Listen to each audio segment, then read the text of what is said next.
Bonjour à tous et bienvenue dans ce nouvel épisode. Aujourd'hui, je vais vous faire découvrir le phénomène des flash mobs. Ça nous paraît pas si lointain et pourtant quasi toute la planète a déjà plus ou moins connu ce phénomène viral. Le flash mob se traduit généralement de l'anglais par foule éclair ou aussi appelé foule intelligente dit smart mode. C'est un rassemblement de personnes dans un lieu public pour effectuer des actions artistiques rapides et soudaines avant de se disperser rapidement.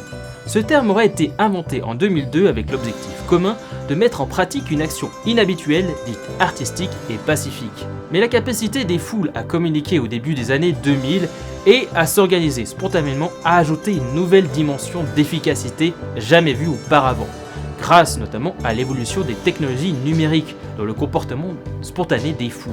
Et cela a eu de nombreuses implications sérieuses pour la société, jouant même un rôle dans le renversement de certains gouvernements. A savoir que le flash mob et smart mob sont intimement liés, même si le flash mob a une action artistique rapide et éphémère, le smart mob se distingue à la manière de développer cette action entre des personnes grâce aux technologies mises en place. Mais l'origine des flash mobs suit les happenings de la culture des expositions culturelles dans les musées. Mais revenons en 1920, avec la première apparition de ce terme happening. Il s'agit d'une activité artistique née pendant la foire Dada à Berlin, entre la course entre une machine à écrire et une machine à coudre. On était bien loin des flash mobs actuels. En soi, chaque happening est unique et exprime la volonté de s'émanciper des règles artistiques imposées par la société. Une sorte de rébellion artistique sur notre monde. Pour faire simple, un happening est une performance ou une représentation considérée comme un art éphémère, une opportunité de bousculer l'ordre établi de la culture des musées par des incursions provocatrices, sociales, culturelles et politiques. Le but est d'éveiller une certaine conscience sociale un peu à la manière de Diderot avec son encyclopédie au siècle des Lumières, mais de manière totalement différente et passagère. La seule différence essentielle entre happening et le flash mob réside dans le caractère artistique, même si on pourrait les confondre parfois. Bien que les happenings se réalisent souvent dans des musées, le happening a pour vocation de provoquer et de remuer l'intellect, tandis que le flash mob a pour vocation de réunir un maximum d'individus dans un lieu public sans idées provocatrices.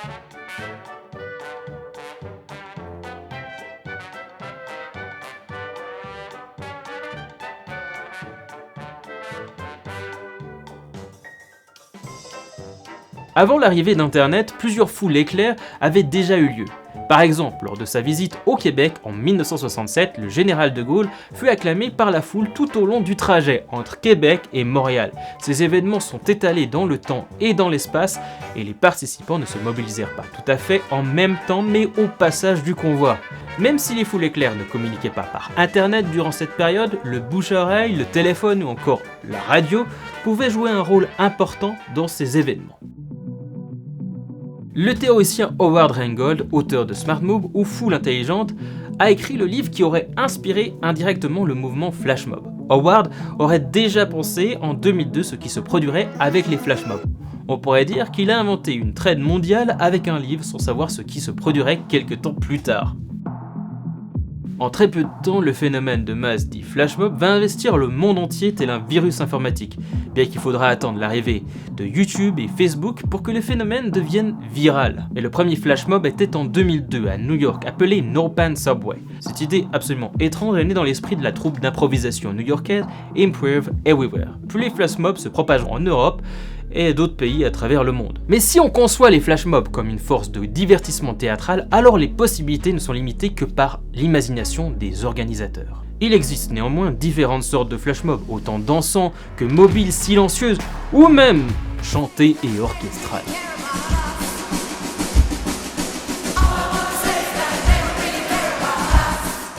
Cela dit, en psychologie, on peut aussi donner une certaine explication quand on parle de flash mob. Dit l'effet mouton, appelé aussi la preuve sociale, est une théorie de psychologie sociale simple qui explique beaucoup de nos comportements en société. Si on revient sur le phénomène flash mob, quand une seule personne fait quelque chose d'étrange en public, on la regardera de manière excentrique, voire moqueur avec parfois un certain jugement. Mais si dans la foulée on découvre qu'il y a 20, 50, voire 100 personnes qui se joignent, chantent, dansent ou font quelque chose de totalement ridicule, le comportement deviendra acceptable par la majorité des gens. Et ceux qui ne participent pas au divertissement se sentiront mis à l'écart ou deviendront de simples spectateurs d'une performance scénique. Nous avons malheureusement tendance à imiter les autres, d'autant plus que leur nombre est élevé, et que nous leur attribuons une connaissance que nous n'avons pas. Et plus le statut social ou la notoriété de la personne que l'on observe est élevé, plus on aura tendance à l'imiter. Prenons l'exemple de Montréal en 2003, où une dizaine de personnes ont décidé de lancer environ 200 canards en plastique dans le bassin de la place des Arts, juste comme ça pour une flash mob. Mais c'est vraiment en 2009 que le phénomène devient viral sur les réseaux sociaux, avec la première flash mob importante en Belgique, voire en Europe, organisée par la chaîne VTM, qui va rassembler environ 200 danseurs à la gare centrale d'Anvers, pour se mettre à danser sur la mélodie du bonheur. Le 8 septembre 2009, ça devient encore plus fou lors de l'ouverture du Oprah Winfrey Show à Chicago avec les Black Eyed Peas sur leur tube I Got a Feeling. Pas moins de 20 000 personnes vont participer à cette flash mob. Et c'est devenu l'une des flash mobs les plus virales sur internet. Et que ce soit des groupes artistiques, commerciaux ou encore politiques, voire même familiaux, tout le monde souhaite réaliser sa flash mob et gagner une certaine visibilité sur internet.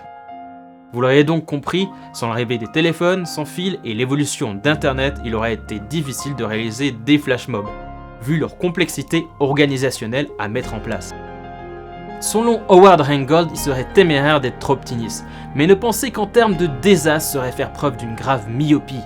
Se poser dès maintenant, par exemple la question du contrôle, serait une bonne façon de démontrer que nous sommes intelligents avec ou sans mobile. Tous les groupes qui organisent une activité impliquant une coopération n'ont pas nécessairement en tête des objectifs bénéfiques pour la société. Flash mob et smart mob peuvent très bien devenir violentes et antidémocratiques, même si dans la majeure partie des cas, elles sont pacifiques.